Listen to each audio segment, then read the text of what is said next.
welcome again to our neutrality course, Neutrality in the 21st Century and Why It Remains Relevant. So we are now on the fourth session. So currently, we're in the midst of our neutrality set with our neutrality course, and thank you for being so active until now. I really appreciate all your interactive participation, all your comments and questions that you have throwing out in every session of this webinar series. And we're very happy to facilitate.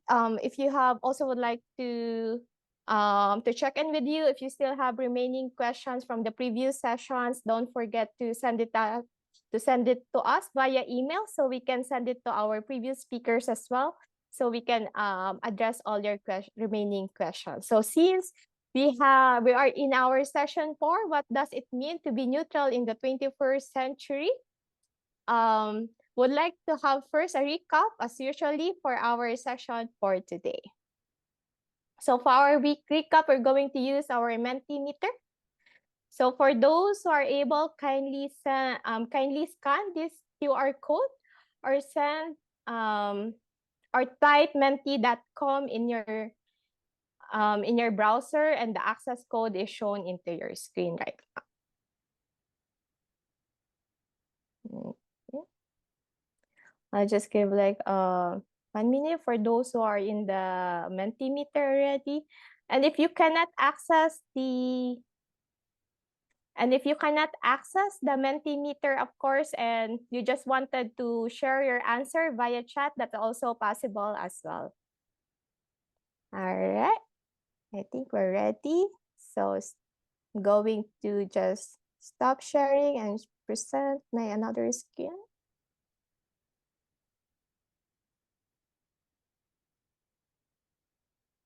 Okay. All right. I hope everyone able to see it and access it. Yeah. Okay. So for the last 2 sessions that we had, we're looking at the case studies on neutrality of the different countries from both global north and global south.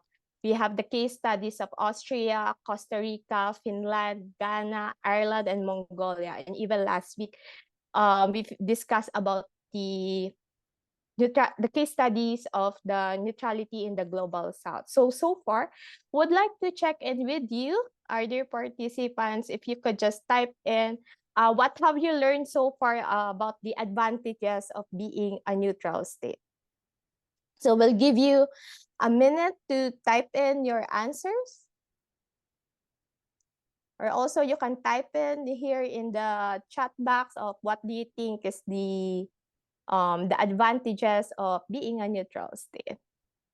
And we have peace.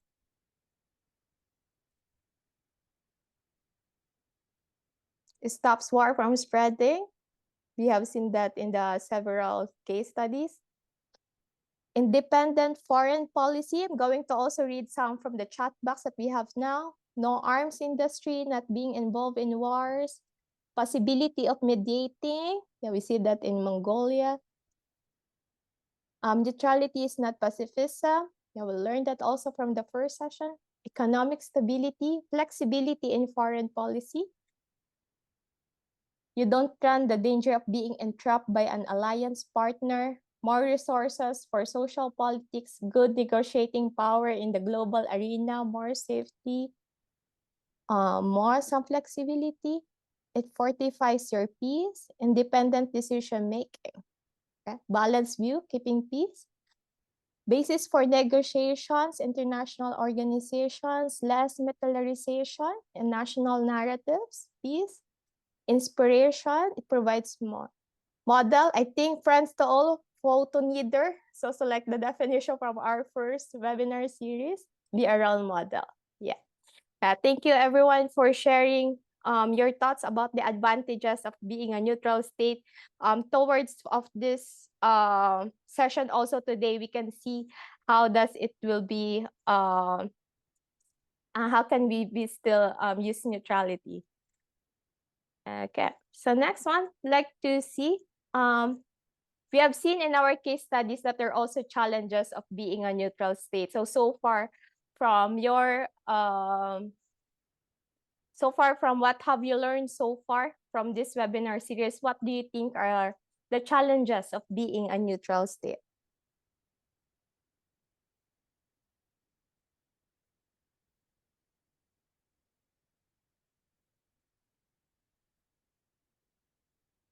Okay, we have also seen here in the chat box, we have one answer: difficult to maintain the position. We have seen this case in case of countries from the global north. Pressure to take sides, pressure to join the military alliances. State may be seen as indifferent, maintaining a neutral policy in the face of US hegemony, global power politics, challenges to maintain strong partners, potential pushback from belligerent states and isolation, to keep really out of conflicts. Okay, being accused of not accepting real world. See, there might be pressure from dominating countries to give up neutrality. States might be seen as assenting to war crimes.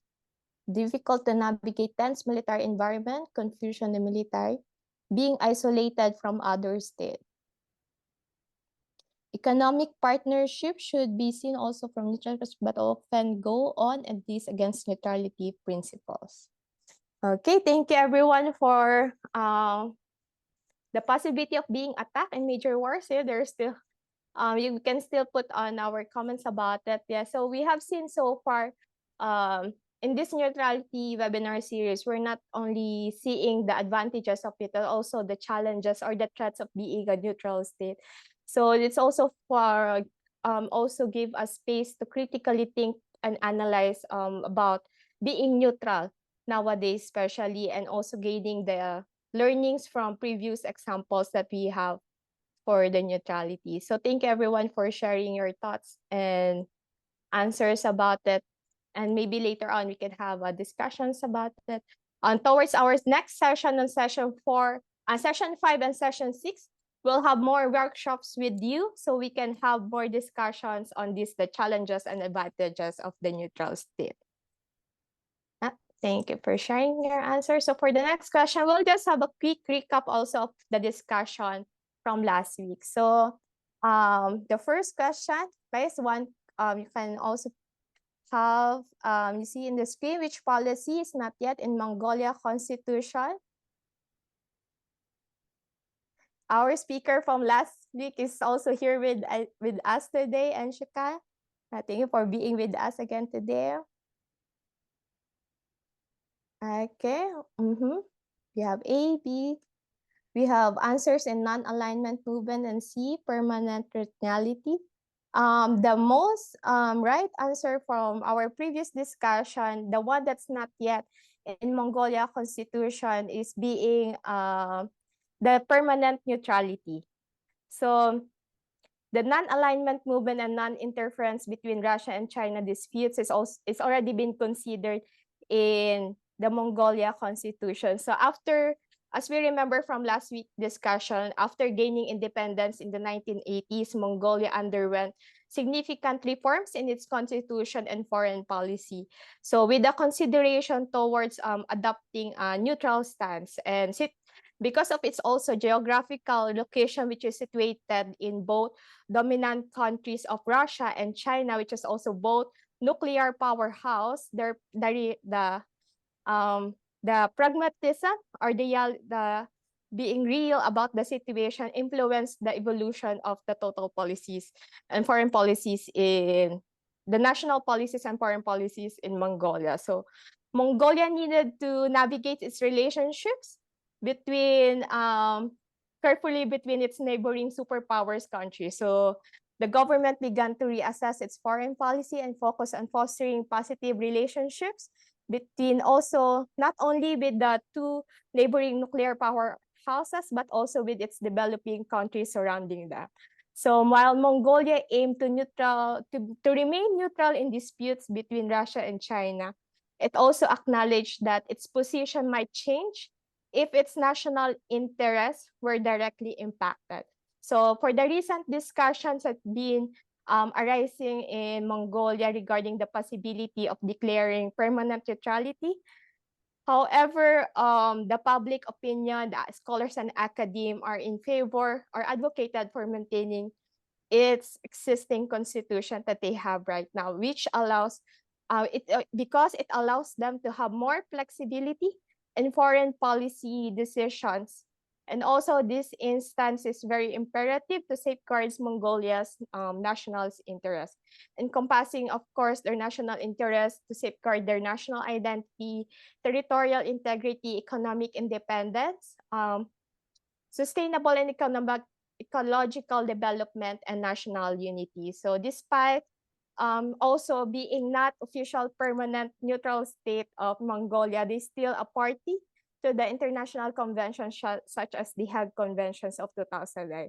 And even they are also not a permanent neutral state, they've been practicing the values or norms of being neutral, such as cultivating the diplomatic ties in developing nations, especially with Northeast Asia. They have the Ulaanbaatar dialogue, which promote dialogue and confidence building, especially with Russia, China, the two Koreas, and also they implement Security Council sanctions, such as the sanctions to the to the North Korea, and they highly engage with the diplomatic ties with developing nations, with also which also cultivate their non-alignment movement and engage different civil society and organizations. So even though we talk about Mongolia as part of our case study and not being a neutral state, but they're practicing the values and norms of neutrality. And even the P5 of the Security Council recognized Mongolia to become to declare to become a neutral state. However, also again, considering the national interest of the states and its geographic landlocked location. So that's why still the Mongolia still has to be decided if they want to be a permanent neutral. And of course, it also needs to come from a safeguard that if they will be a neutral state, permanent neutral state, they need also reassurance from P5 that they will have freedom to freedom from threats and freedom to settle their own disputes in the countries. I hope I did a good summary about it, Anshika, from the last session. Yep. Next question. Great job, thank you. The next question is non-alignment part of Ghana's constitution.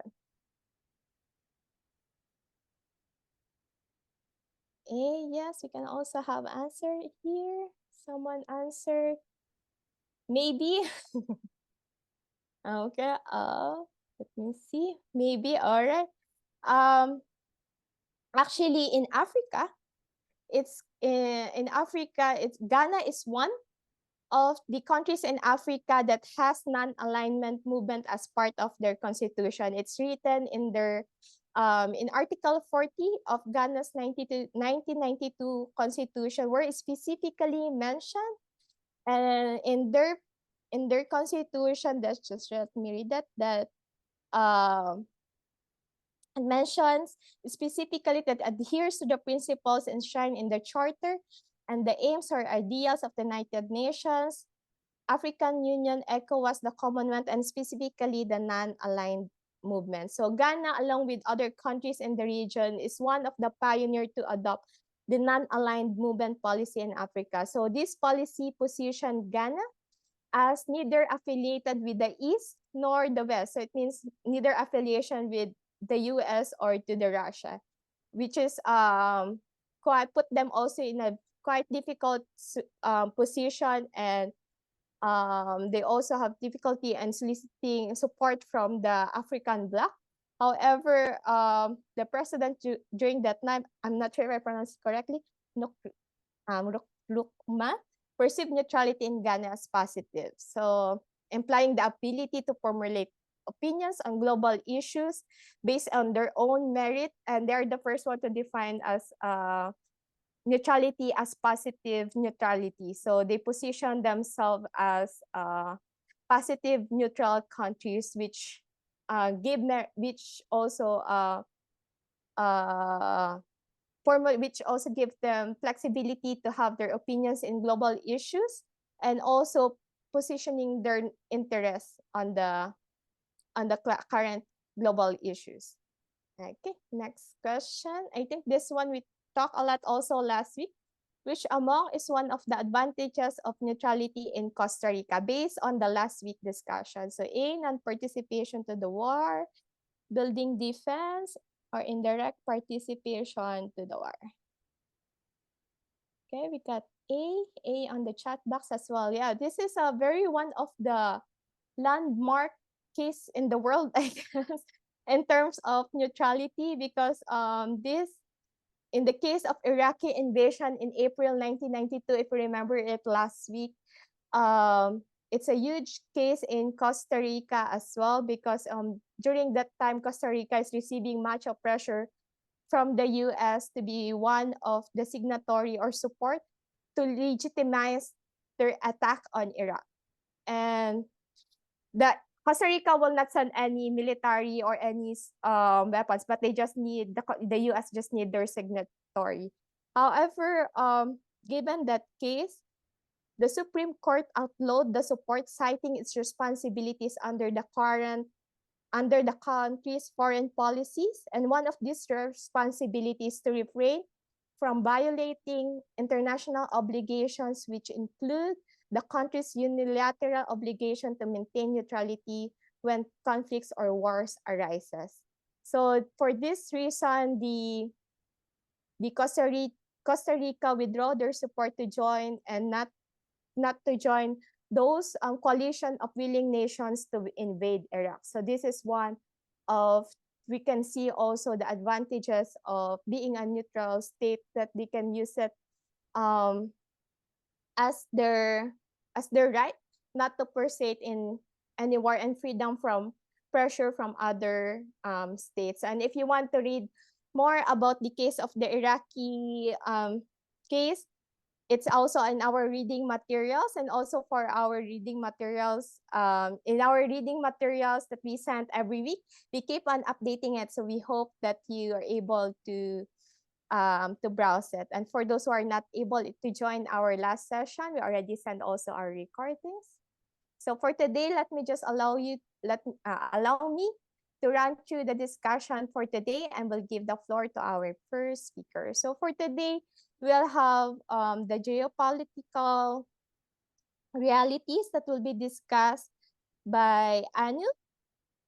And Anu is one of the adjunct professor from Jindal University, India, and affiliate of IPB, TNI, and Europe People's Forum. And after that, we will have thought between superpowers discussion. First, we will have Australia. We will have Bevan here.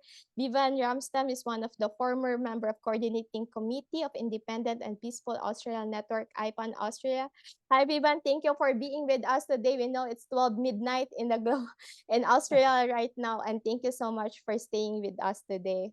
So for our participants as well, if you have questions for Bevan during his discussion, just free to type in our chat box. Philippines, we will have Corazon, Valdez, Fabros, our co-president in IPB, and also an affiliate of Asia Europe People's Forum. And we'll also have live from Guatemala, but she's from Guam. We'll have also Professor Lisa Linda Natividad. She's one of the professor in University of Guam. And for Ukraine, we might have Yurii for today, but also we understand the difficulty of Yurii's situation right now. We'll just see if he can make it today. And lastly, for the last discussion, how neutral countries can contribute to a more peaceful world in modern times, we will have Pascal, who is assistant professor in Waseda Institute for Advanced Studies, and adjunct professor for European Politics, Temple University, Japan campus in Japan. Yeah, so we have speakers here from other side of the world, and thank you because currently IPB is in Berlin, so thank you everyone for being with us today. So not to furthermore, We'll give the first floor to our first speaker of today to discuss the geopolitical realities. Professor Anu, the floor is yours. Thank you, Michelle, dear friends, colleagues, and all those who are participating. I'm going to be speaking very briefly on the geopolitical realities. It's in that context where neutrality, I believe, is a great option. Now, of course, I think all of you know that this is a period of geopolitical shift and transition. So what is this shift really? And if you see the shifts, there have been, this is actually the third shift after the Second World War. The first shift after the Second World War was the victory of the Allied forces, the defeat of fascism. But at the same time, there was also an ideological and material confrontation between the two superpowers that had emerged victorious after the Second World War. And these very quickly got identified into bloc politics, identified with the US-led NATO and the Soviet Union, which led the Warsaw Pact.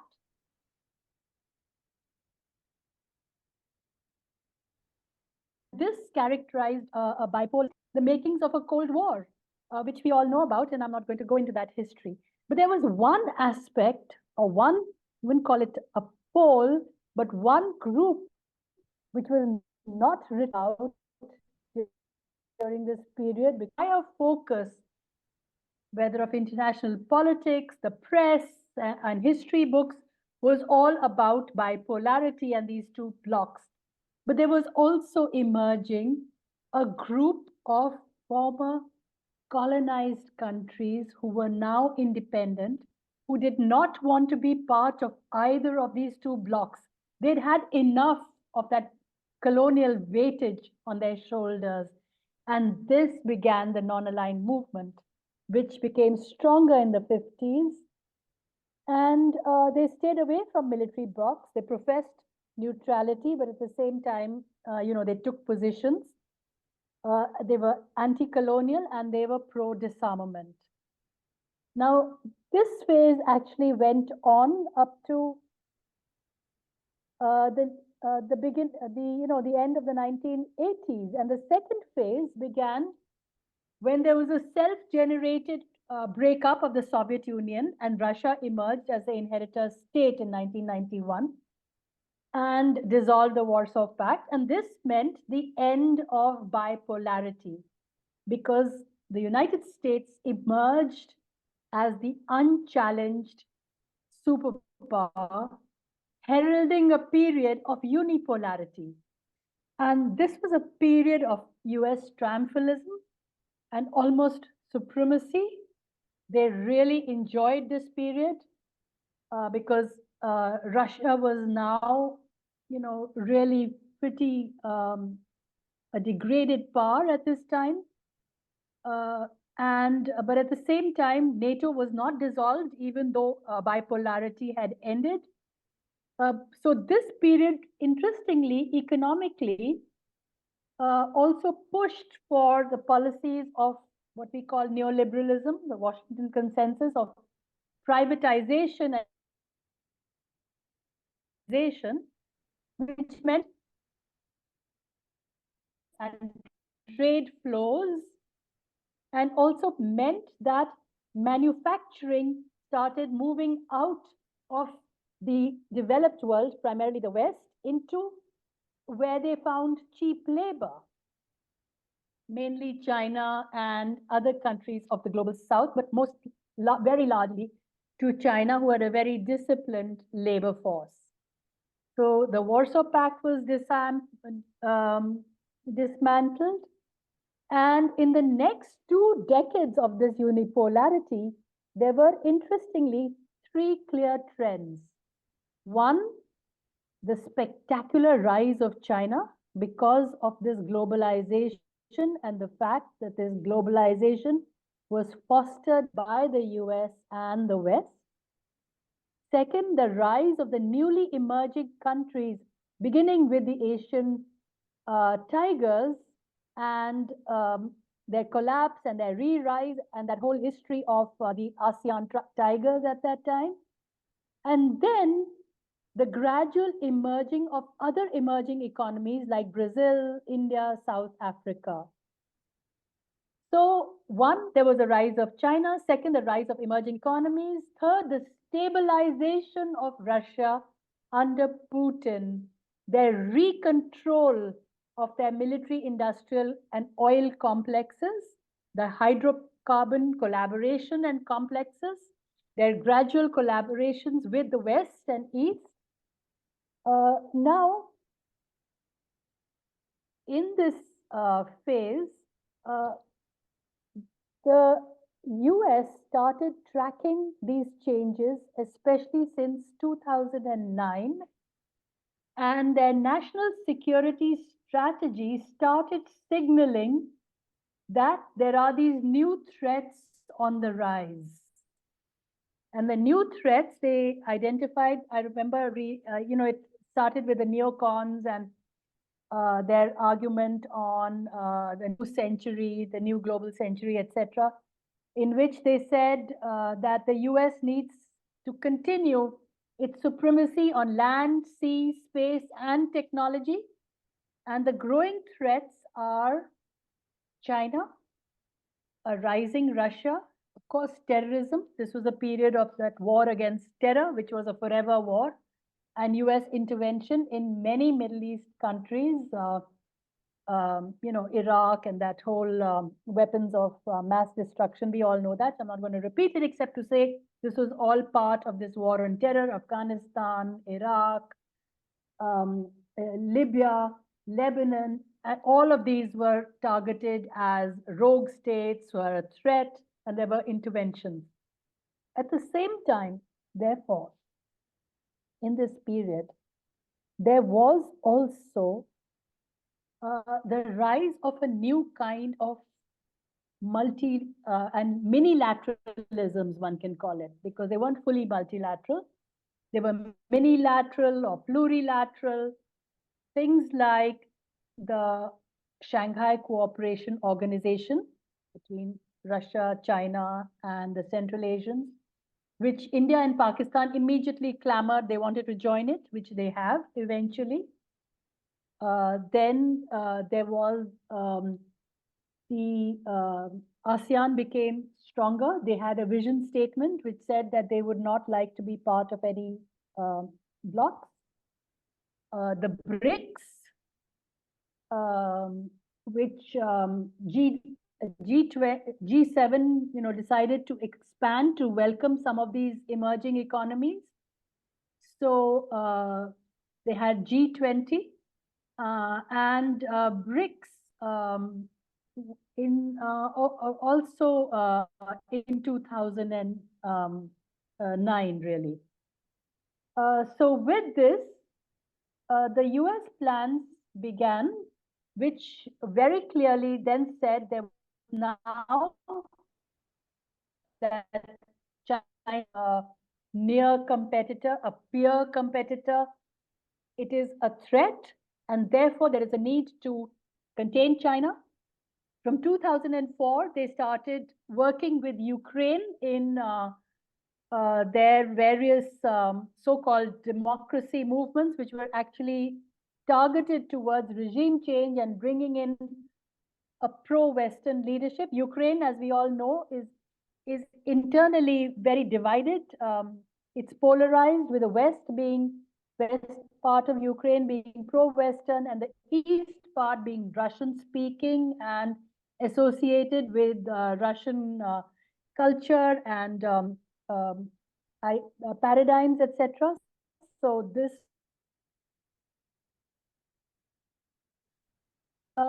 and of course they continue to leverage, the US and the West continue to leverage their positions in the Middle East, what we call West Asia, that's what it is, and to continue to protect and promote Israel. And of course that policy of fighting against terrorism, meaning the whole world except our allies are threats, because you can have terrorism anywhere. these were the US geopolitical plans. Now, for several years, maybe a decade or more, both China and Russia tried to engage with the US to ask, and there are no end of documents which showed that they asked for another security architecture in which they would be included, but to no avail. And therefore, they also, as Plan B, actually from 1994 onwards, started talking about multipolarity. This was in the CPC, that is the Communist Party of China's Congress in 1994. And doctrine. Initially, the Global South didn't really take this very seriously because they saw it was a unipolar world, and the US had been so triumphant. But gradually, as you know, the US started increasing its policies of containment of both of China and expanding NATO to include all of East Europe, Central Europe, and also saying that Ukraine, in the Munich conference, I think in 2008, saying that Ukraine is welcome to join and it will eventually join NATO. That was a red line for Russia. So the reactions, therefore, were of 3 or 4 types to this US hegemonism, unilateralism, single power hegemony, etc. One reaction, and this is what is happening currently, was that Russia and China started coordinating and getting strategically closer, though, mind you, they are not a military alliance. Russia started engaging much more closely with the Central Asian states and some of the others, and had a treaty called the Collective Security Treaty Organization, or CSTO, which is actually supporting each other militarily if necessary. But it is restricted to just about 4 of these Russia and Central Asian countries, and I think also Armenia. The second reaction was, of course, the foundation of BRICS and the strengthening of BRICS, creating institutions like the New Development Bank, the trading between these BRICS countries and with others in the Global South with national currencies. Very slowly, but nonetheless, they started putting these mechanisms in place. And of course, a counter-militarism from both, and counter-hegemony from Russia and China, increasing their military spending, technologies, etc. So, and from the rest of the Global South, a greater push towards neutrality. Though non-alignment had lost some of its luster because of unipolarity. It was, after all, an outcome of the bipolar world of the 50s, 60s to the 80s. However, after the Russian aggression and war, what they call the special military operations in Ukraine, there was a kind of a spontaneous understanding from the Global South, where they condemned war, most of them in UN resolutions, supported the UN resolutions which condemned Russia, but some of them, like India, South Africa, several South African countries, the Central Asian countries, they abstained because their belief was, and interestingly, when these huge amounts of sanctions, Russia has become the most sanctioned country in the world, the entire Global South has opposed sanctions because they generally oppose unilateral coercive measures. So the position of the Global South now in this transition, which is post-Ukraine, which is strengthened post-Ukraine, it has 3 characteristics. One, which I talked about, multipolarity. and almost the entire global south is moving towards, and they want to be part of the construction of multipolarity, not just accept it, but construct it. And you can see that in the politics of the West Asian states like Saudi Arabia, UAE, Qatar, which was so closely linked to the US and were fronts for the US in their conflicts with each other. They accepted China's mediation to build peace between Saudi Arabia and Iran. So what I'm arguing is that they're all accepting multipolarity because they find that now they can leverage between these two sides. US on one side, there's a possibility because no longer unipolar, and Russia and China on the other. And China's Belt and Road Initiative, the Development Cooperation, and the emerging countries, including India, Brazil, South Africa, Indonesia, Malaysia, all of them are linking up with other countries of the global south in development cooperation, assistance, etc., all of which is unconditional. So that is what is the geopolitical reality now. You have a multipolar system. You have the option of neutrality. You have an option of common security. You have, of course, the US is the most important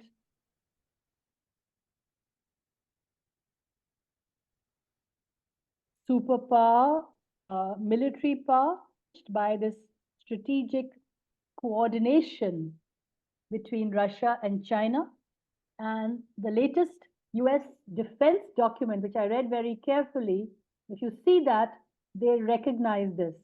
And therefore, there's a temporary détente with China, though the issue of Taiwan is there.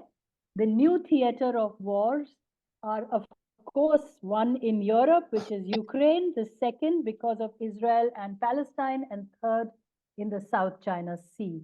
So that's where I'll end and hope that more countries put their weight behind neutrality, non-alignment, and common security. Thank you very much.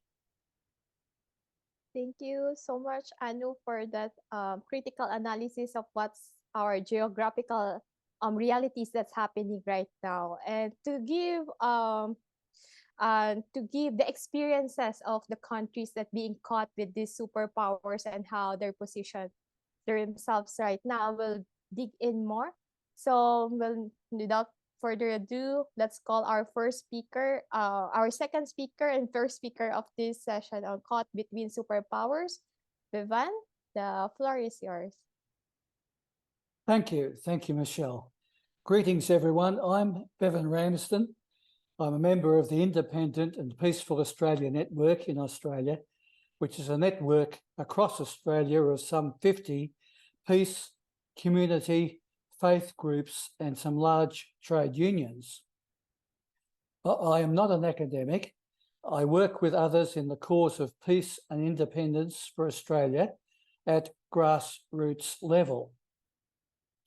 I am speaking here from the unceded lands of the Gadigal Indigenous people of Australia, and I pay my respects to their elders past and present.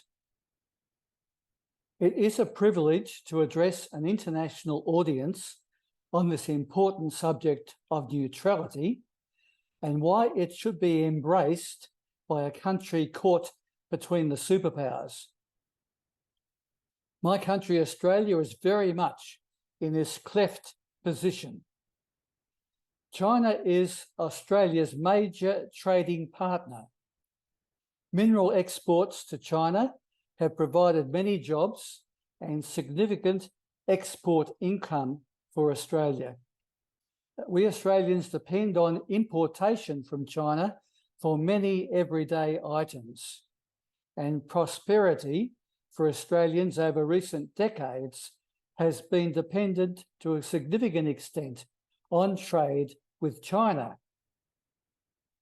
On the other hand, Australian political leadership is slavishly bonded to US foreign policy, through the ANZUS Alliance and more recently, the AUKUS War Pact between the UK, the USA and Australia.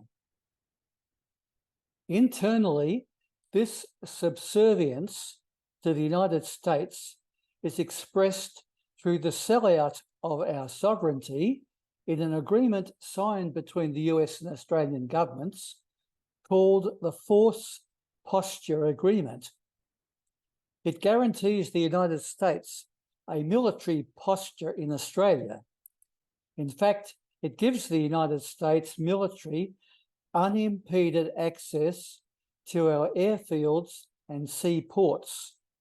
That includes porting of their nuclear submarines and stationing of their B-52 bombers, some of which can carry nuclear weapons. It facilitates the stationing of 2,500 US Marines each year in our Northern Territory and the staging of military exercises with our defence forces practicing for war against China. The United States has established its own command centres in Australia's northern capital of Darwin for its Air Force and US Marines. Australian governments in the 1960s and early 70s allowed the United States to set up military bases in Australia, such as the Pine Gap Satellite Reception Base in Central Australia. It downloads from US spy satellites vital intelligence to the US military, especially in times of war and for use in its nuclear weapons operations. Currently, we believe Pine Gap is forwarding such intelligence to the Israeli military. The VLF radio station, built by the United States in northwest Australia, communicates by radio with their submerged nuclear submarines and can provide the trigger signal for those submarines to launch their nuclear payload. In slavishly following United States foreign policy, the Australian leadership automatically supports the United States' hostile attitude towards China. It means that our Navy are conducting provocative patrols through the South China Sea and Taiwanese Straits in accordance with United States policy to ensure so-called freedom of navigation. Such naval operations are totally unnecessary, as China has never indicated any intention of interfering with commercial shipping. Indeed, its dependence on such freedom of navigation is vital for its own economy. These so-called freedom of navigation exercises are also facilitating the laying of a network of sonar buoys which pick up the sound signature of Chinese submarines and transmit these signatures to a United States library of such signatures. This enables the US Navy to identify and target Chinese submarines in a war situation. The Australian Peace Movement, and that includes the Independent and Peaceful Australia Network, is deeply concerned about Australia's leaders' slavish adherence to United States in foreign policy and the close integration of the Australian military with that of the US. That integration includes at personnel level, armament purchases, training exercises, purchase of US nuclear submarines, joint hypersonic missile development, and naval patrols in the South China Sea. Such is the close integration and interdependence that involvement in US wars would appear to be automatic. Australia's support for a US war against China would be disastrous for the Australian community, for the people in our region, if not the world. Trade with China would cease, and other supplies by ships disrupted, resulting in scarcity or lack of everyday items, severe job losses, and in the short term, general wrecking of our economy. Key US military bases such as Pine Gap and the Northwest Harold Holt submarine communication base could be subject to missile attack if a full-scale war erupted. And of course, the dark cloud of possible escalation into nuclear war hangs over such hostilities. So understandably, Australian peace organisations are campaigning against AUKUS, against the acquisition of nuclear attack submarines, against this force posture agreement, and against US military bases on our soil, with the aim of keeping Australia out of such a war.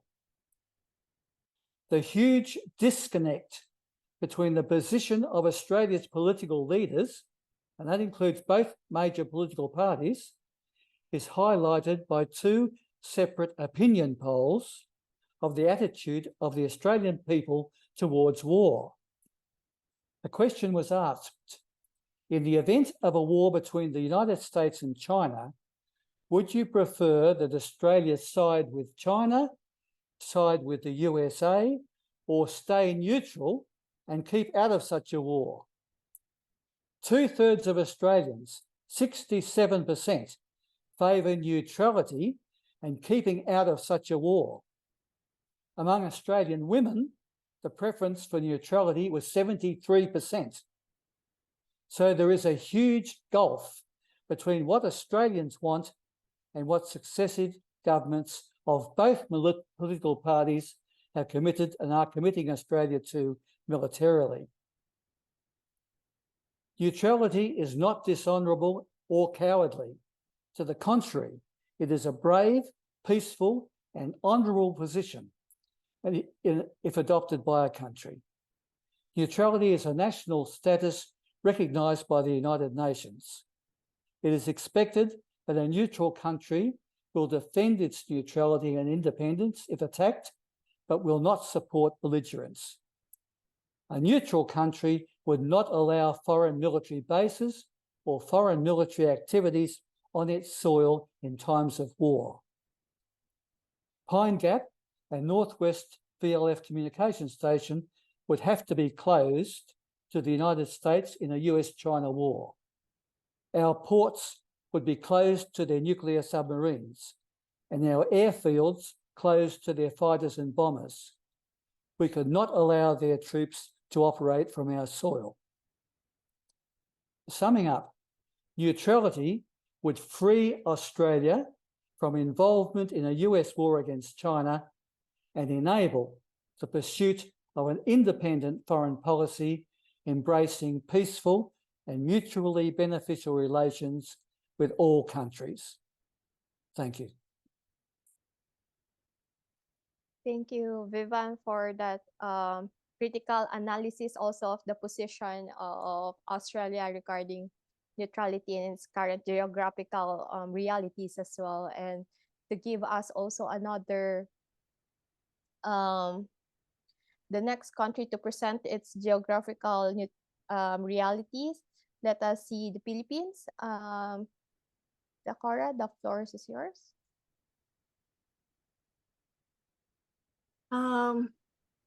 Thank you, Michelle. I think at the outset, I'd like to thank Anu for giving us a very clear analysis on the state of unpeace in the world today, but at the same time giving us an insight on some possibilities that could happen. And also, Bevan has given, in a way, an initial thought on what it is in the Philippines. And I would say that, I think if we're looking at the Philippines and we look at its current constitution, for example, you will see very clearly that there is double speak, you know.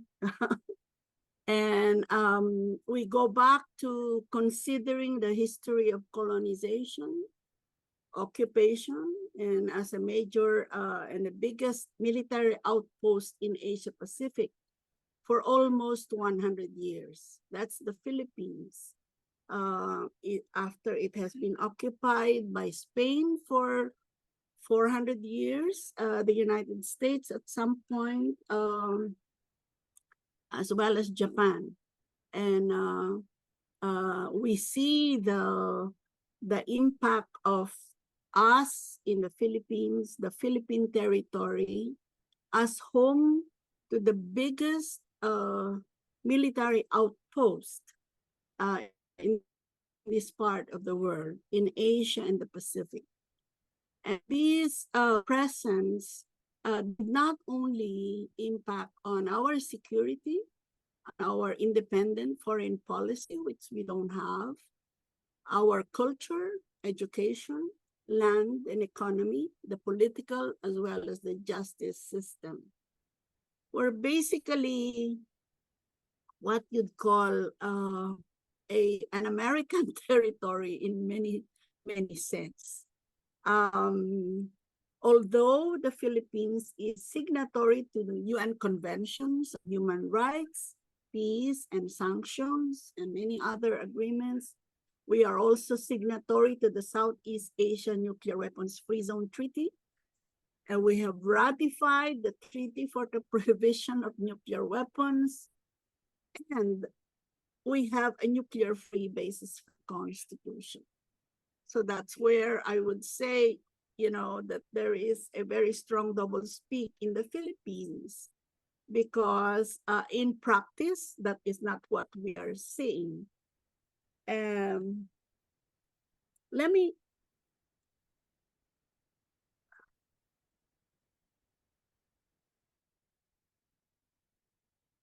of course, I would like to go through this, but I think I kind of, coming out of the commemoration in the Philippines of the people power uprising. And I think this has given us the opportunity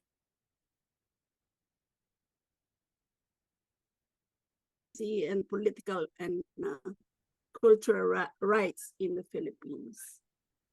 And it also gave us, back in 1986, the chance to amend our constitution, and it has given us the provisions for a nuclear-free and basis-free Philippines. That period has been what we'd call a period by which we were able to see and campaign against the US-Philippines military bases agreement. In a way, it is a breathing spell, so that it gave us a chance to see finally the closure of US bases in the Philippines, which to many of my generation, especially, growing out of the first quarter storm, where we see the Philippines being the outpost in this part of the world for the United States to be able to launch aggression in different parts of Asia and the Pacific, particularly the Vietnam War, the Iran-Iraq War, including the Korean War. So all this in a period of in 10 years, the situation has changed, and the United States is back in the Philippines. So I was talking about the Philippines' adherence to peace, equality, justice, freedom, cooperation, and amity with all nations, which has been provided in the 1987 Constitution. This is a very important, I'd say, achievement that is born out of the people uprising in the Philippines 38 years ago. And there are 3 sections, which basically tells us, the Philippines renouncing war as instrument of national policy. Okay, and then section 8, also our national policy in the interest of, of the people's welfare, adopts and pursues a policy of freedom from nuclear weapons in its territories. This is the basis for the Philippines ratifying the TPNW. And finally, for the closure of US bases in the Philippines, there is as well a provision that prohibits, that does not allow foreign military bases and troops and facilities in Philippine territory unless there is a clear treaty that has been ratified by the parties. So this is these 3 provisions, particularly Section 25, has been clearly, overwhelmingly violated by the Philippine government up to this day. Okay, what is the narrative that is being given by the Philippine government when it comes to its policy of the US military presence in the Philippines, in Asia Pacific, vis-a-vis China? China is, considered as not, for many Filipinos, we're being asked a choice between the US and China. And unfortunately, given our cultural background and our, our situation vis-a-vis the United States, there is a very strong majority in favor of the US. We're practically what you'd call brown Americans. And you might be surprised why what happened, that the US military base agreement were rejected. But at the same time, there is this political space in the Philippines in 1987, where we had the opportunity to be able to have a Congress, the equivalent of your parliament, that voted against the renewal of the military bases agreement. So every time we are being made to, to understand about the situation in the West Philippine Sea, as you can see here, that is, as mentioned by Anu, one of the major front lines of, of conflict in the region. But we also understand that this chain of military bases presence, the presence of the United States, is practically a situation where China is being surrounded by these military facilities. And if we are to consider, there are almost 1,000 US military bases and installations in globally, while China have one in Djibouti. And so that speaks so well of the balance of forces in this region and globally. And but this is a very difficult thing to explain, especially for the Philippines, for us in the Philippine public, because of our, consistent and dynamic relationship with the United States.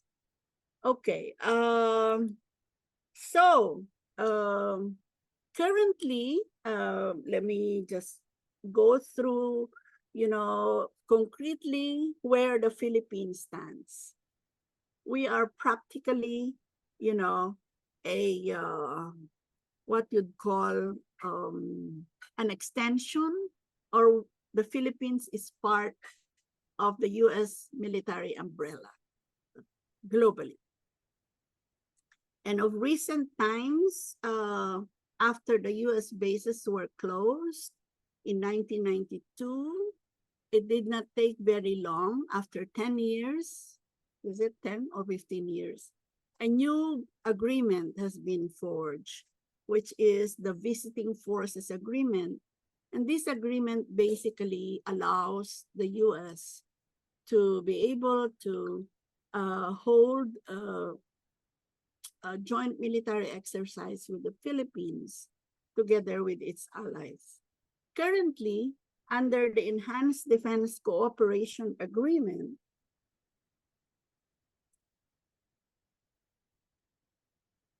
there are at least 9 US military bases in the Philippines. So you will see the red ones were, the initial agreed locations. And quite recently, there were 4 that were added. You will see the ones in blue. And it also indicates the kind of military exercises. I refuse to call it exercise or war games, but it's actually military operations in the name of interoperability. So this explains, what I'm saying, that the Philippines is part of the US military umbrella. And the Philippines has been fashioned into a forward tripwire state.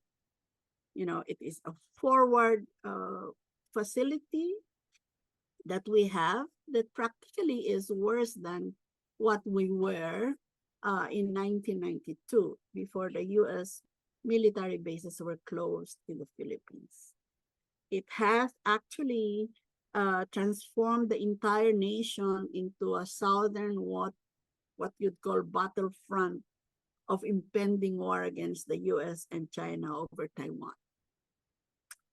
Okay, we also have currently visiting forces agreements, of course, the US there, and Australia. Bevan is aware of that. We have, and that also has been ratified by our Congress. We also have a visiting forces agreement quite recently forged with the United Kingdom, France, and under negotiation is a visiting forces agreement with Japan.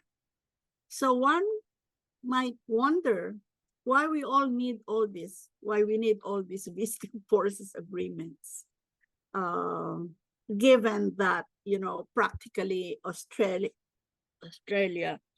including Japan, is practically under the US military umbrella. But would say that the visiting forces agreement defines, the rights and privilege and the coverage of activities, provides the privilege for visiting troops in the Philippines, including their exemption from military, trial and military liabilities. So that is the purpose of the visiting forces agreement. Currently as well, we see the fuel storage coming into the former US bases from Red Hill, which used to be the biggest fuel storage in the region. 39 million gallons have been brought to the former US military facilities. And we continue to ask questions about why this is happening. And because of such volume, we have considered it as part of preparedness, part of the US preparations for war in this region. We are also seeing now the presence of NATO troops in the Philippines as part of the US military contingent that is happening during the military exercises. At least 300 joint military exercises are happening in Philippine territory. So that is where we are, and I don't have to tell you that the Philippines, if the Philippines practices neutrality, non-alignment, or even common security, it tries to in its law, and we try to push for an independent foreign policy. We try to, expose the reasons and being and the need to be out of the U.S. military umbrella. It has been a decades of struggle in the Philippines, and we say that, of course, even with this situation, we continue to push for a nuclear-free and bases-free Philippines, and expose through exposure and opposition to the presence of foreign military troops and bases and facilities in our territory. There's also the big work of organizing and mobilizing, which is now intergenerational. We're grateful for that trend that is happening. There is so much work in terms of media, research, and documentation. And of course, the very important work of coalition and alliance building in the Philippines. Of course, we don't have currently the central campaign mechanism, as we're working towards that, but we don't have that kind of unity and sole campaign center that we used to have in the 1980s and early 1990s. And we want this to be across sectors and multisectoral across regions, interfaith as well. The work of parliamentary lobby is there, even if there is, super majority currently under the new administration of Marcos. We continue to insert ourselves in the investigation in aid of legislation, providing position papers and analysis as needed.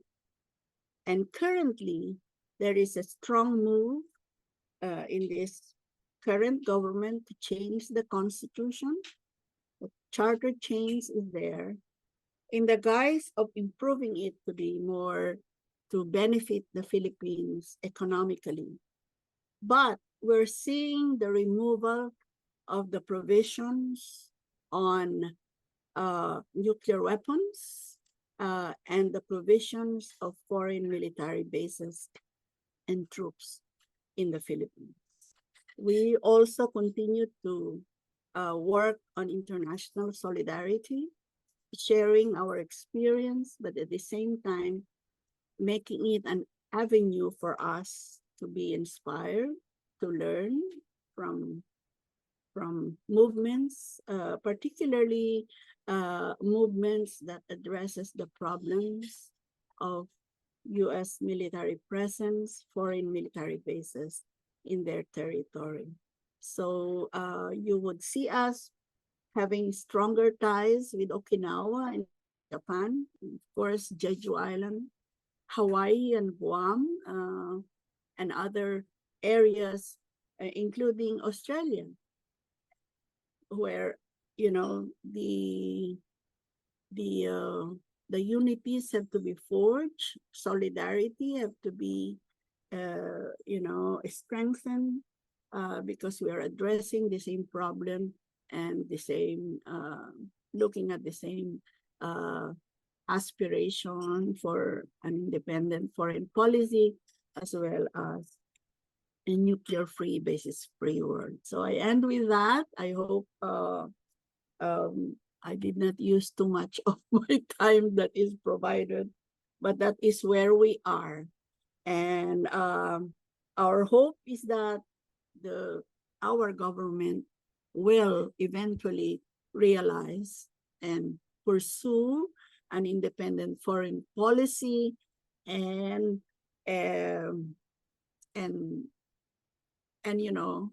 implement the Philippine Constitution in its real sense. Thank you so much. Thank you, Tita Cora, for providing us the comprehensive analysis of what's happening in the Philippines being in its very strategic location in the Asia Pacific.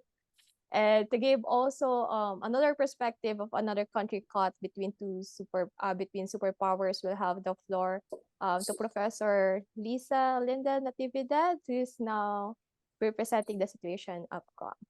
Tita Lisa, the floor is yours. Hafa, and thank you for that, Michelle. And it's so nice to be in company with many of our allies throughout the region who we've worked very closely with in terms of addressing this issue of US hegemony. And so I'm Lisa Natividad from the small Pacific island of Guam. We are a US territory situated in the Micronesian region of the Pacific Ocean. And so in terms of being, reflecting on the theme for our discussion today, caught between superpowers and looking at the case of Guam, in exploring the question of neutrality is a very interesting position because we are not a UN member state. We are not an independent sovereign country. And we are, as a matter of fact, the complete antithesis of that, which is that of a non-self-governing territory of the United States. In 1946, the US established a list of non-self-governing territories with the intent of decolonizing the colonies of the world. And there were over 100 NSGTs at the time. Most of those entities have had the opportunity to decolonize. However, our island hasn't. And so we remain one of 17 on the list by the United States by the United Nations, with the US as our administering power. And so as a non-self-governing territory of the US, this then results in the non-consent of our people in terms of the militarization of our island, as well as in terms of putting us in harm's way. And so our history and largely what Guam is known to, certainly throughout the rest of the United States and even throughout the rest of the world, is that of being occupied territory during World War II. And so our people understand the direct experience of war and have that history and that trauma that is embodied in our very essence of being in the present. And so this relationship that we have with the United States in terms of our militarism is a very age-old problem, very similar to the Philippines, in that we both were territory of the United States. And so in 2006, the US entered into an accord with the government of Japan talking about the transfer of US Marines from Okinawa to Guam. And this stirred up great conversation and concern within our island in terms of the hyper-militarization that was planned, that is now in relatively full swing with the US. And so our people have known the cost of militarization, not just having been a war zone, but also in terms of what it's meant for the US bases to exist on our island. And so the first of which is, and coming from an indigenous perspective, is the land dispossession. And so the US occupies currently roughly 2/3 or about 32%, I'm sorry, 1/3 or 32% of the island currently. And so the land for Pacific Islanders is very, very intrinsic part of our identity, having been transmitted along our ancestral lines, especially along the line of the women. And so this disconnection from indigenous land is really a very traumatic experience for most of our peoples. In addition to the land dispossession, where there's military bases, as we all know, there's toxic contamination. And so Tita Cora talked about the transfer of gasoline from Red Hill to the Philippines. We also, particularly in Andersen Air Force Base, contain a lot of the gasoline that fuels wars. And so while Guam may not be directly what is discussed in terms of war preparation or war support, we are very much a part of the US's, what I oftentimes call the US's best kept secret in terms of our role in not just war preparation, but actual offensive war. So there's not only the gasoline, weaponry, and also atomic bombs that are stored on our island. And so you can imagine the contamination that comes from that. This is clearly indicated and evidenced in Superfund sites and other kinds of formerly used defense sites that are clearly above limits in terms of safety of the land. And this directly manifests in poor health outcomes that are experienced not just among Chamorros on the island, but also other ethnic groups in terms of conditions such as cancer. And so in our case, we're not in the political position to take a side when we look at neutralities because of our political context and status of a non-self-governing territory. Nonetheless, we have benefited from neutral states. For example, around 2015, we sent the largest delegation to the United States to present testimony before the 4th Committee and the Committee of 24, which is the Decolonization Committee of the UN. And we were able to receive extreme advocacy and support by the non-alliance movement, which at the time was chaired by the country of Venezuela. And so this is where we began to see the real important role that neutral states are able to provide to places such as Guam. And so when we look at neutrality, it really, we are reminded by Women Cross DMZ that there's an important process that needs to happen in terms of setting the table for peace talks, as well as setting the table for diplomacy. And clearly in the case of war, diplomacy is a primary sort of alternative to militarization in war. And so that it's really necessary, and the neutrality of states helps to circumscribe that process. And so I just wanted to share that last week I actually was in Switzerland with and had conversation with staff members of Peace Women across the globe. And Switzerland is very much known for neutrality, at least in an anecdotal sense, if nothing else. And so I asked them, I said, so is it really true about the Swiss in terms of its neutral states? And we kind of had a laugh about that. But I think when it comes to the issue of neutrality, we really need to talk about and discuss sort of this tension in terms of what being neutral and being a bystander supports or connotes. And so we're reminded by Judith Herman, and I'm just going to share this excerpt in terms of a tension of the position of neutrality, and I'll quote, "It is morally impossible to remain neutral in this conflict. The bystander is forced to take sides. It is very tempting to take the side of the perpetrator. All the perpetrator asks is that the bystander do nothing. He appeals to the universal desire to see, hear, and speak no evil. The victim, on the contrary, asks the bystander to share the burden of pain. The victim demands action, engagement, and remembering in order to escape accountability for his crimes. The perpetrator does everything in his power to promote forgetting. Secrecy and silence are the perpetrator's first line of defense," unquote. And so I share that simply because there is a clear tension when we talk about neutrality in terms of taking a stand or not. And this discussion that I had with the women from Peace Women across the globe was that it is really critical to maintain neutrality, because it is only in the context of neutrality that diplomacy is able to be exercised so that there are solutions to give rise towards peace. And so in closing, I just wanted to share that as a person who's indigenous to a situated in a non-self-governing territory or a colony of the US, which is heavily militarized, our work across the region, particularly with our sisters in the Philippines, with IPAN in Australia, where Bevan is situated, and with others, is really important in terms of our movement and the role of neutrality in supporting these movements and situating diplomacy to work towards peace cannot be greater underscored.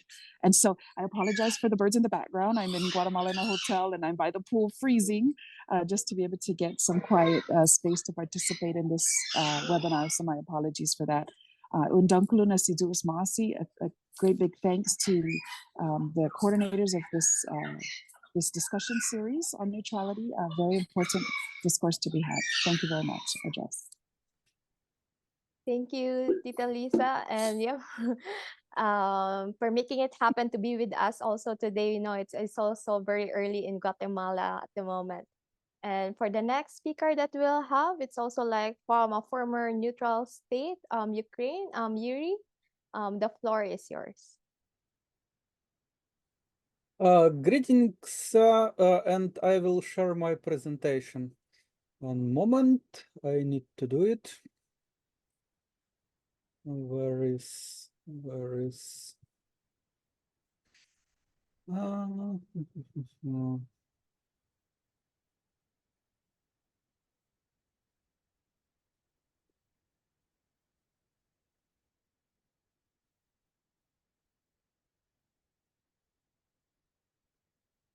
Here it is.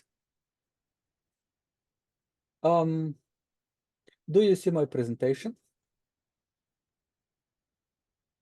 Yes, we can see.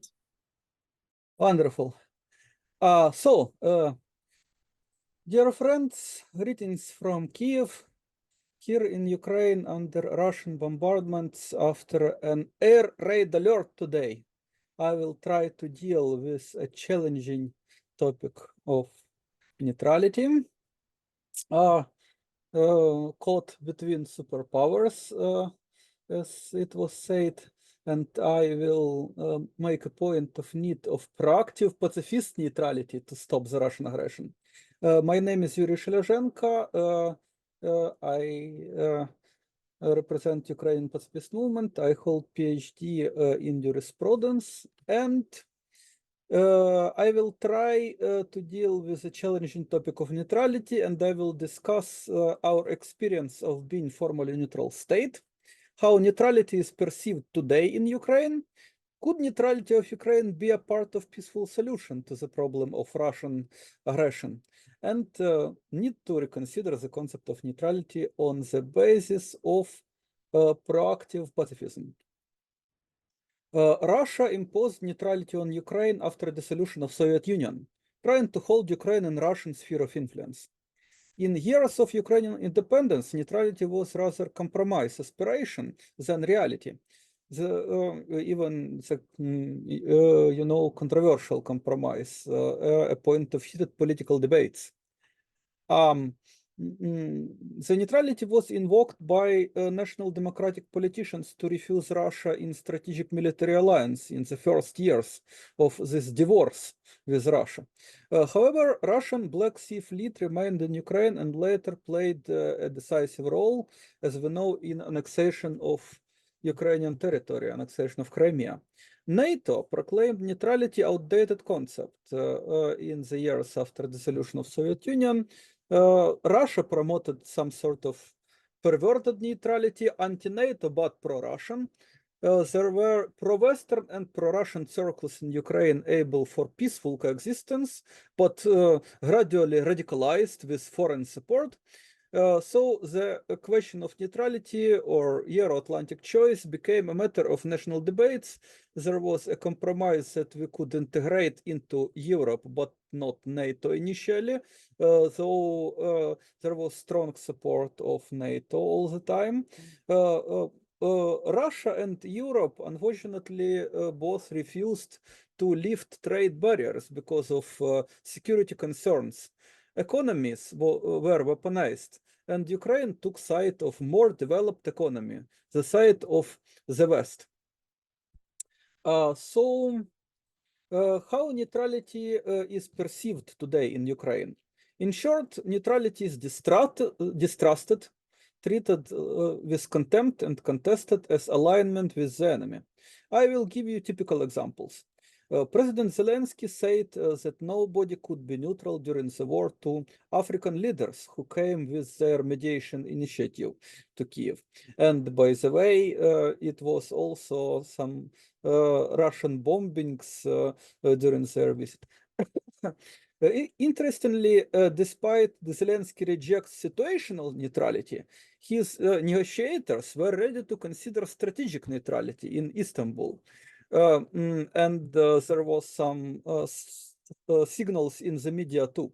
And interestingly, NATO membership of Ukraine is not explicitly mentioned in the document on so-called philosophy of Zelensky's Ukrainian peace formula. At the summit in Indonesia earlier, Zelensky mentioned Kiev Security Compact, result of Yermak Rasmussen working group, which includes NATO weapon supply during decades and turning all population into soldiers. A weird sort of militarist utopia, you could say. But now Zelensky don't mention it. So this Ukrainian peace formula and components of it, it may be reconsidered. Today, Zelensky more wisely seeks support of neutrals to principled humanitarian components of his Ukrainian peace formula. And we, Ukrainian Pacifist Movement, in recent statement too pledged to participate in implementation of values of peace, democracy, and justice declared in the Ukrainian peace formula. Neutral and pro-peace position of Pope Francis made even him, not to say about other prominent people and countries, a target of hateful publications in the media. It is despite of high recognition of moral authority of Pope in Ukrainian society. This Pope and previous popes head of presidential office and Ukrainian parliamentary commissioner for human rights criticized neutrality of international organizations, United Nations bodies and the Red Cross for not taking Ukrainian side, suggesting that such neutrality helps and encourages Putin to wage his cruel war and kill Ukrainian civilians, including children. The contempt or at least recognition of limits to neutrality found some international support of East and South. An ambassador of Japan in Kiev, Kuninori Matsuda, said in his in view of ambassador, it is impossible to remain neutral in Russia's war on Ukraine, and Russia became common problem for both countries. Or, for example, there was a statement of the elders, Ban Ki-moon and Juan Manuel Santos, after visiting Kiev. They said neutrality in the face of aggression cannot be an option. Another typical example, 2 weeks before Russian invasion of Ukraine, our ambassador in Austria, Vasily Jimenez, suggested that Austria could be neutral because it is situated relatively distant from Russia and its army. In his words, neutrality could not help to de-escalate the conflict of Russia versus Ukraine because in 2014, Ukraine was constitutionally committed to neutrality, but Russia's President Putin used it to attack Ukraine. Annexed Crimea and occupied Donetsk and Luhansk regions. He added that Ukrainians, as a majority of Europeans, believe that NATO membership is needed to ensure effective defense and security of Ukraine. After such responses to neutrality of countries, imagine how individual neutrality of citizens based on beliefs is perceived. Take, for instance, my experience as a pacifist. I know that neutrality and pacifism are generally different things, but it is a part of pacifist stance to refuse to support any belligerent side, sympathize and try to alleviate sufferings of civilians on all sides. So in that sense, and in perception of conflict, a pacifist must be neutral. But my statements of pacifist worldview were misinterpreted as justification of Russian aggression, and now I could be jailed up to 5 years just for saying that we, the Ukrainian pacifists, demand and will strive to end the war by peaceful means, to protect human right to conscientious objection to military service, that we condemned some tragic mistakes on both sides, and that condemning Russian aggression against Ukraine, the United Nations General Assembly called for an immediate peaceful resolution of the conflict between Russia and Ukraine and emphasized that parties to the conflict must respect human rights and international humanitarian law. We recited that and we said we share this position. I sent it to President Zelensky, and for that I was accused in justification of Russian aggression. Despite it literally says that we condemn Russian aggression. So you see how heated is debate and how easy in Ukraine neutrality could be misinterpreted as alignment with enemy. trying to understand, could neutrality of Ukraine be a part of peaceful solution to the problem of Russian aggression? I would like to propose you 5 thoughts. Firstly, regardless of whether Ukraine would be neutral or not, the escalating geopolitical and geoeconomic polarization with nuclear risks is a structural problem and needs structural solutions based on rethinking and rebuilding of old militarist political and economic institutions. And because of that, alignment of one actor, even in the center of current conflict between the East and West, could have only symbolic meaning, but it could have symbolic meaning. We could recognize it. Secondly, that militant leaders, both in Russia and the West, don't want Ukraine to be neutral, but want hardly and pressure to have Ukraine on their side. And Ukraine sometimes make choices. It is being forced to make choice. Thirdly, Western economy today is much bigger than Russian one. It creates unique and attractive opportunities, and that could explain why Ukrainian political and business elite aligned with the West. Fourthly, Ukrainian flexibility, which made possible to change alignment from pro-Russian to pro-Western in relatively short term of 3 decades, despite a serious cultural gap and grave dangers, suggests that Ukraine is able to learn and implement progressive changes. And therefore, if the big global structural changes for the good will be started or even suggested, Ukraine will quickly adapt or even show example of leadership. And fifthly, so if neutrality would become a real palpable option, not just a dream, because of visible structural changes in the world, it will find a lot of followers in Ukraine unsatisfied with the great power politics, the Russian aggression, and relatively cautious response of the West, considering the urgent need to stop Putin's mass killing. There are still many Ukrainians in the West and in Russia, so it would be beneficial to trade with both sides and avoid taking sides in their quarrels, providing if the both sides will tolerate that and there would be palpable safeguards against any threats to and attacks on independence and security of Ukraine. But what is important for that? Russian aggression should be ended. Russian troops withdrew. Of course, a change of Putin militarist, deadly and cruel regime is needed for that, and a change of political culture throughout the world. Away from militarism will be needed for that. And in one or another way, I hope not militarily, but democratically and economically, to be neutral and start the shift for perpetual peace in the world, Ukraine must be strong and self-sufficient.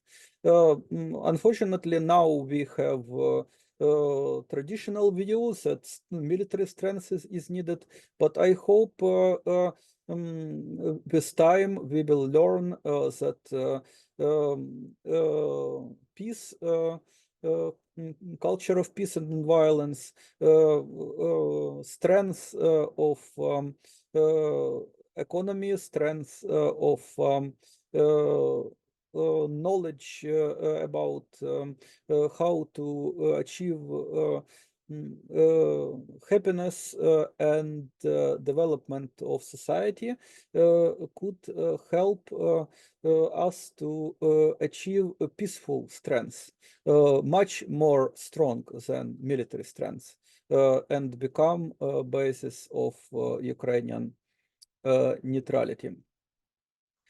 During this series of webinars, a lot was said on differences between pacifism and neutrality, but we need rethinking of neutrality, emergence of proactive pacifist neutrality to stop dangerous military escalation of conflicts generated by great power competition in polarizing world.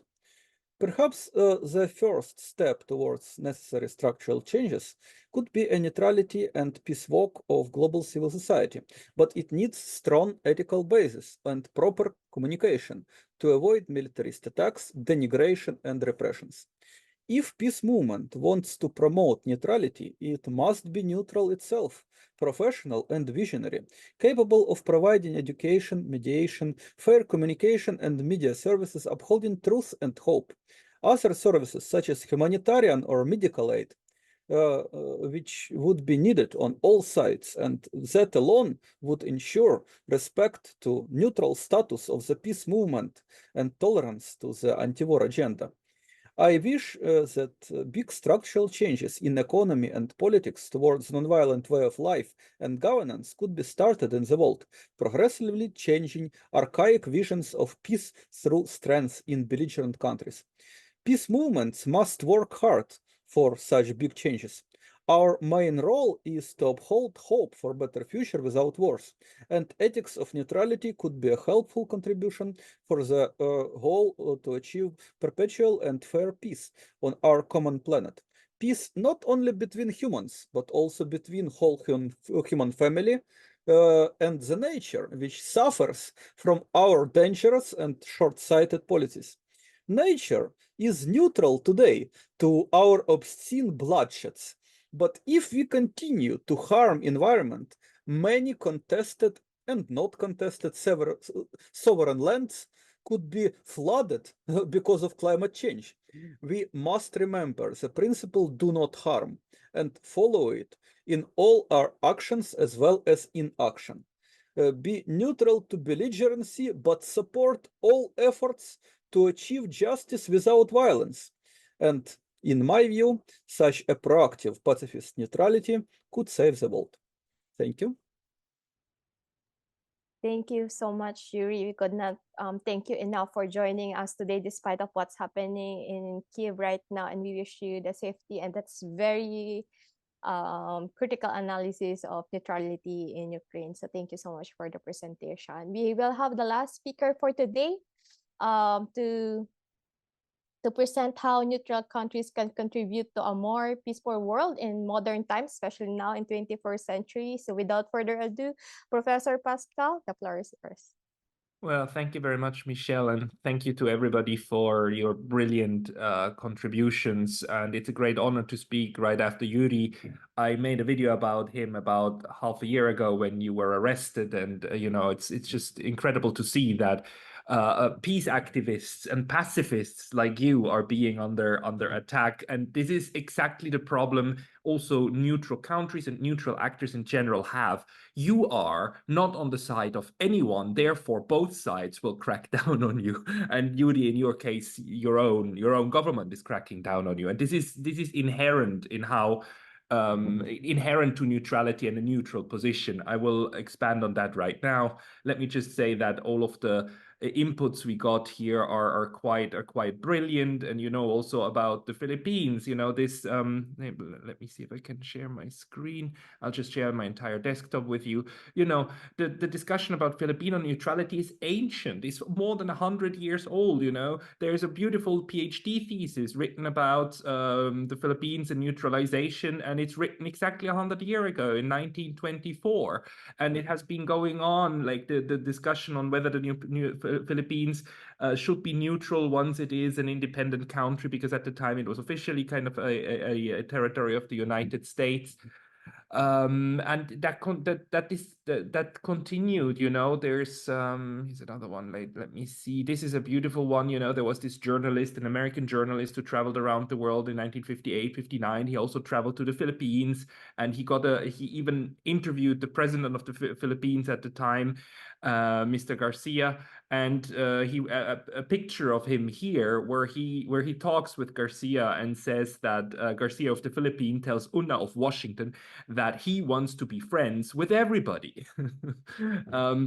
So this has been continuing over and over and over. And of course, the Philippines never became officially a neutral country, but it has been oscillating. And exactly as the presentation earlier said, if you if you become a neutral country, you run the danger of not having any friends to help you, because of course the current Filipino government's greatest fear is being attacked by the Chinese.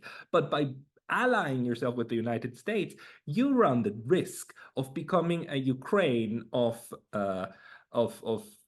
East Asia, of Southeast Asia, and being the spearhead of US empire, which then the ally might try to drive into its enemies, into its enemies front. I mean, in my view, Ukraine is having the worst of all possible worlds by basically being a military asset to an alliance without being an alliance member, but having to fight a fight and having no choice, because what do you do when you're attacked by the Russians? Of course you fight. Then of course you take the weapons, but that's the logic of war. You know, once the logic of war kicks in, you have a problem of how to escape this kind of almost inevitable forces that then drive hundreds of thousands of young men and women into their graves, which is why this what's currently going on in Ukraine is such an absolute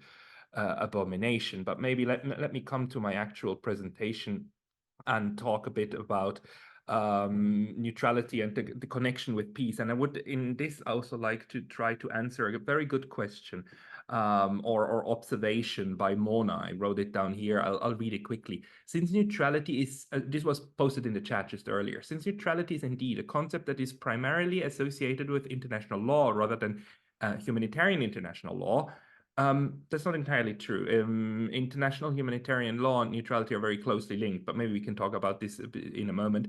Neutrality refers to a state's decision to refrain from taking sides in conflicts between other state parties. It is often motivated by a desire to protect the country's interests, including its economic well-being. True, absolutely true.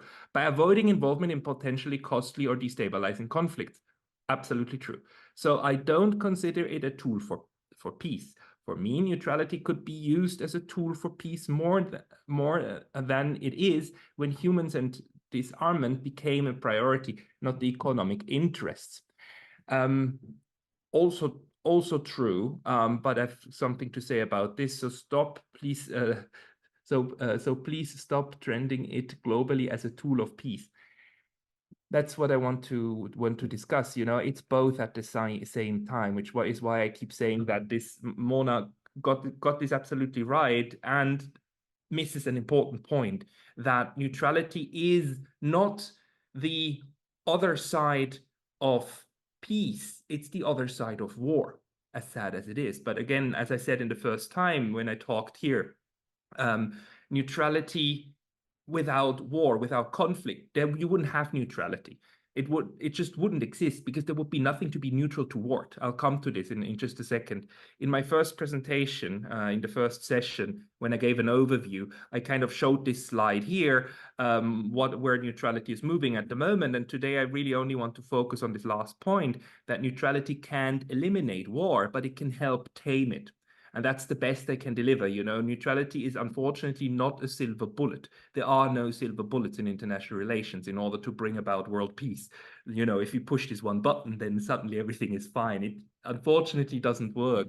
But we have, if we think of international relations as a big machine, that if we tweak it right, it might produce peaceful interactions, then neutrality is a tool in the toolbox, among others. And it's just out there. It's not inherently the best tool. It's also not the worst tool. It's one that can work well according to the problem given. And to me, the tragedy of Ukraine, or one of the tragedies of Ukraine, is that this would have been a case where this tool already had worked. It worked for almost 30 years, at least 20 years, between 1994 and 2014. And we had a stable Ukraine, you know, and a peaceful Ukraine, and then it started breaking. The machine, the peace between Russia and Ukraine started breaking, and something for me to work on for a long time is why is that? And I think especially the succession of things that happened in 2014 is very important, because first came the Maidan, then came the Russian invasion of Crimea, then came the revision of the constitution that took out neutrality and replaced it with NATO membership. And, you know, it's a spiral, a horrible spiral that went worse and worse from there. So what happened one point after another? But let me continue a bit more on a on this conceptual level. Basically, you know, the most straightforward connection between neutrality and peace is, of course, that if every nation on earth was a permanently neutral country and abstained from using war as a means of international politics, then there would be no war. So if everybody was neutral, there would be no war, and then nobody would have to be neutral, and, you know, problem would be solved. On the one hand, yes, that's true. On the other hand, yes, that's very, it's also hyper unrealistic. So I would never pin my hopes on this aspect. But although the aspect is still true, it's also correct, but that does not mean that other constellations could not work just as well in order to create permanent peace. You know, if every nation on earth was a NATO member, there would probably also be no war, because NATO members don't attack each other unless they, you know, sometimes pipelines and so on happen, but we don't know yet who did that one. So if every nation was under the supreme rule of the United Nations, a global king, an AI, or aliens, there would also be no war. So we could have externally induced forms of peace.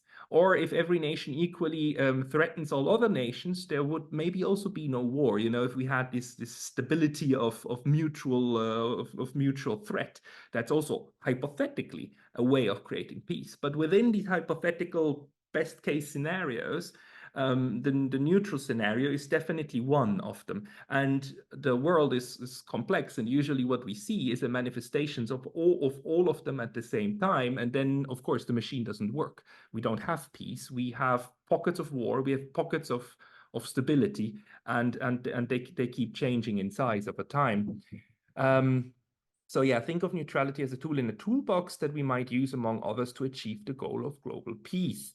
I also showed this slide last time. I'm not going to repeat all of the parts of it, but this is the basic problem of the neutrals that I talked about before, that Yurii has, that neutral countries have, that the Red Cross has, that neutral NGOs have. You know, that when belligerent 1 and belligerent 2 find themselves at a war, then the neutral position by definition is that the neutral is at peace with both of them, and the neutrality is directed towards the conflict, not toward the parties. But from this constellation then arises the issue that both belligerent 1 and belligerent 2, both of them will tell the neutral, you're not neutral enough, on our side. How come you're not helping us more? You know, how the Israelis right now are telling everybody that they have to send them weapons, and if they don't send weapons or don't support Israel, then they condone Hamas and the killing of 1,200 Israelis on October 7th, and how the Palestinians are saying, well, if you don't support us, then you condone the killing of 30,000 Palestinians and a genocide. And probably both of this is true. To me, it's quite obvious who of the two is the victim and who is the aggressor. But still, if you take sides, then you, well, both of them will by definition tell you that they are the victim. I mean, in no war, I can't remember a war in which one of the belligerents officially says, you know, I'm the bad guy. I'm the devil who just wants to wreak havoc on everybody else. Both, that's the whole fun about war, will portray themselves as victims that have the right to go to war. So the issue for neutrality then really is that it is this Janus-faced peace bringer, because on the one hand, neutrality is the act of maintaining peace with belligerents, but neutrality is also the act of accepting war between them, right?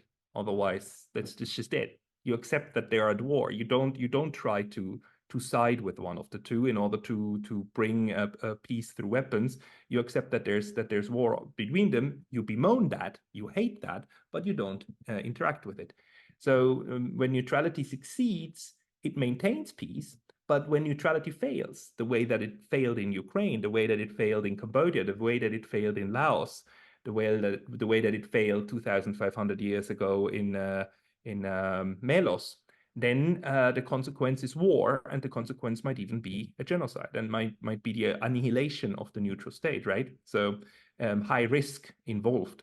Neutrality might have to be defended by neutral states, and in extreme cases, it might even have to be defended with the tools of war. It might have to be defended militarily. So that's also kind of a contradiction, right? But as Yurii correctly said, neutrality doesn't mean pacifism, especially for countries. They are not synonyms, although they go together in quite a lot of ways, but they're not synonyms.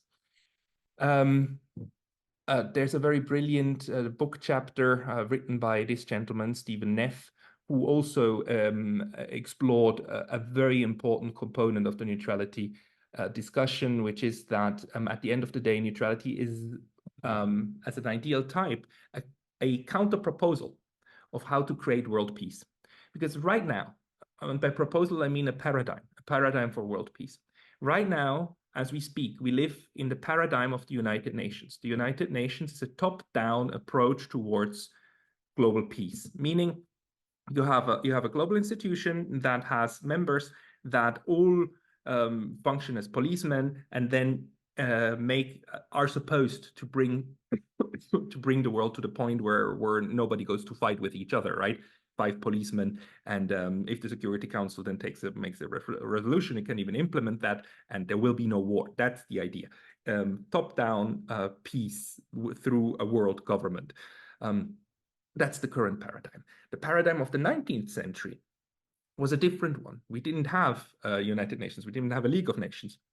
And it's not a coincidence that the neutrality concept flourished the most under the 19th century, because there the approach was bottom up. So peace through not going to war. And the idea basically is that, again, if every country was neutral, we would have world peace, right? So by virtue of a lot of countries declaring their neutrality and being neutral toward the little conflicts of a couple of others, you can maybe not end war completely, but you can isolate it. You can make it small. You can keep it confined and constrained. And if the more neutral pockets we have, the more the places that stay neutral, the more peace will break out or war cannot spread.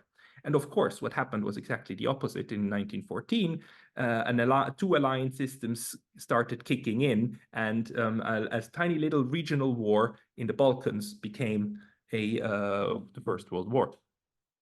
So which shows how dangerous alliances can be. Alliances can make a tiny little regional war into a world war just by virtue of all the promises starting to kick in. Neutrality, permanent neutral countries in this sense support peace by breaking the link between like chain reactions of militarism.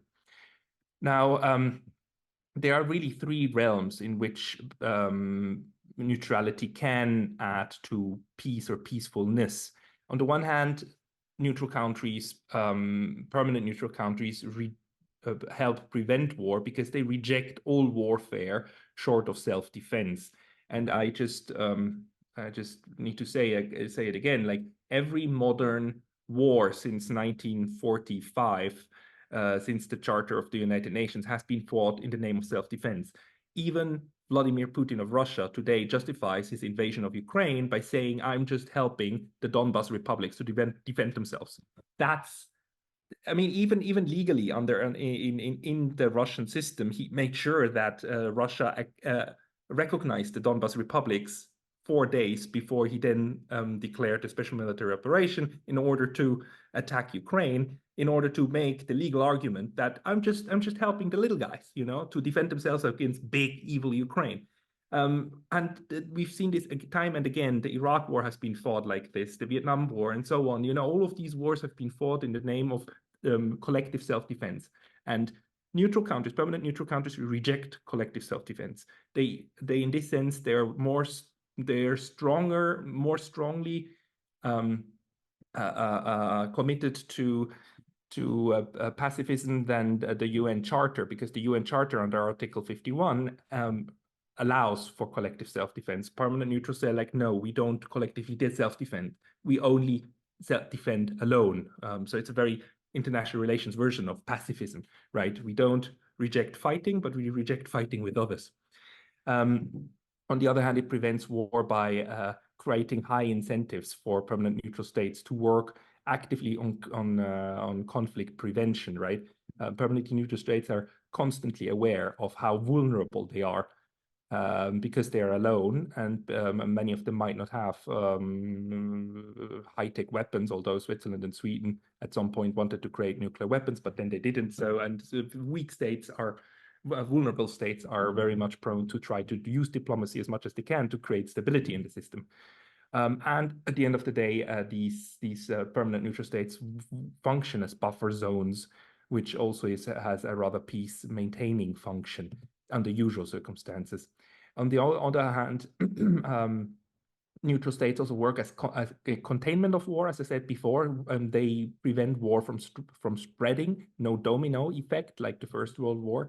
It prevents one part of the security dilemma. You know, the security dilemma for those who studied international relations, right? When state A feels a little bit threatened and then makes more bombs in order to increase its security, it makes the other state feel less safe. So they create more bombs in order to feel more secure. So this guy feels like threatened again and has to create more bombs. And so the act of creating more weapons then creates an escalatory ladder, and you have an arms race, and in the end you use these stupid things and both are dead. And in the same sense, you know, creating alliances is another form of threatening the other. You know, now I have more members, so I'm more threatening to you. So this guy then tries to make more friends and more members. That's what happened in the Cold War between NATO and the Warsaw Pact, right? And by virtue of not making alliances, you kind of decrease this part of the security dilemma, and thereby also contain war to some extent, but only to some extent, not completely, right? So, and it has the escalatory effect on existing conflicts. And then at last, we have the effect that neutral states also try to usually make wars that are already happening a little bit less bad. Amelioration is maybe the wrong term, but, you know, making them less bad. So good office services, you know, offering your diplomatic services to both sides in order to at least on the consular level, try to make things a little bit better for the people who suffer.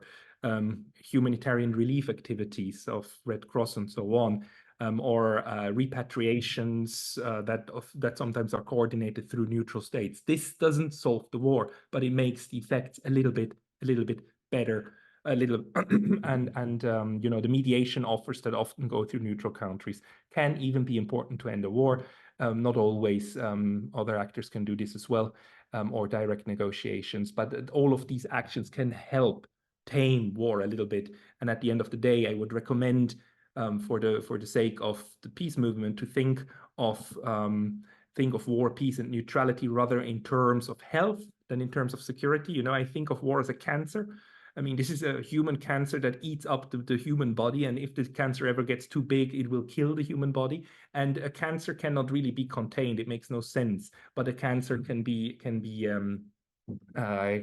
kept as small as possible in order for the entire body to survive, right? And in this sense, neutrality can be one of these medical tools to work with to achieve a less violent world. So there are no silver bullets in international relations, but neutrality does not lead to peace automatically. However, the alternatives don't have a good track record either. Joining a war voluntarily can end very badly. Joining an alliance in peace times can end very badly, and you get into the domino effect and you end up in a world war anyhow, even though you thought in your big shiny alliance you're super safe, but then everybody has to go to the battle, you have to go too, and you die as well. So the alternative to permanent neutrality is also not a guarantee for peace all the time.